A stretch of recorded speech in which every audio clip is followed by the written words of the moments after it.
प्रताप मानसी को बंद करके रोज बाहर से ताला लगाकर जाता था। एक दिन प्रताप जल्दी से ताला लगाना भूल गया। जब शाम को घर लौटा तो खुला दरवाज़ा देखकर उसको मानो होश उड़ गए। उसे अपनी गलती का एहसास हुआ। जब प्रताप अंदर गया तो देखा मानसी घर पर ही थी। मानसी वह लड़की थी जिसे प्रताप कोठे पर ले जाने के लिए लाया था। उसके बॉयफ्रेंड ने उसे एक कोठे पर बेच दिया था और बुखार आने की वजह से मानसी को प्रताप अपने घर पर कुछ दिनों के लिए लाया था। प्रताप ने जैसे ही मानसी को अंदर देखा तो उसने मानसी से कहा, आज तो तुम्हारे पास भागने का अच्छा मौका था, तो तुम भागी क्यों नहीं? प्रताप की बात सुनकर मानसी मुस्कुराते हुए बोली, भागकर जाते भी तो कहाँ, अब तो दुनिया के सभी दरवाजे मेरे लिए बंद हैं।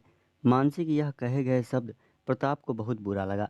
प्रताप ने खाना आगे बढ़ाते हुए कहा, लो खाना खा लो। प्रताप ने खाने का पैकेट मानसी को पकड़ा दिया। मानसी ने कहा, नहीं, आज मैं घर पर ही खाना बना लिया है, आप मुंह धो लीजिए, मैं खाना परोस देती हूँ। प्रताप ने आज मानसी के हाथ का बना हुआ खाना खाया। प्रताप ने आज पहली बार माँ के बाद किसी औरत के हाथ का बना हुआ खाना खाया था।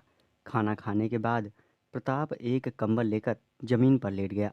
मानसी भी वहीं पास में कपड़े तख्त पर लेट गई, पर उसे नींद नहीं आ रही थी।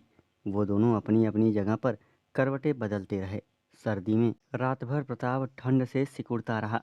मानसी जाग रही थी। मानसी यह सब अपनी आंखों से देख रही थी। शायद प्रताप उस समय हो चुका था। तथा मानसी ने अपनी रजाई प्रताप को उड़ा दी और उसके साथ एक ही रजाई में सो गई।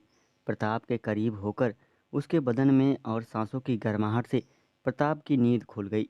आँख खुलते ही प्रताप के सामने सामने मानसी को पाया और वो उठकर बैठ गया।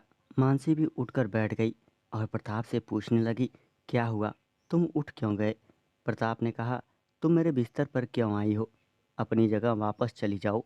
मानसी ने प्रताप की आंखों में देखा और कहा, क्या सच में मैं यहाँ से चली जाऊँ?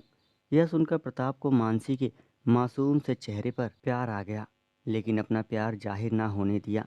मानसी शायद प्रताप के दिल में जगह बना चुकी थी। यह बात मानसी को समझ में आ गया था। उसने प्रताप के चेहरे को अपनी तरफ किया और उसे चूम लिया। अब मानसी प्रताप दोनों एक दूसरे से प्यार करने लगे और उसी घर में प्रताप के साथ रहने लगी।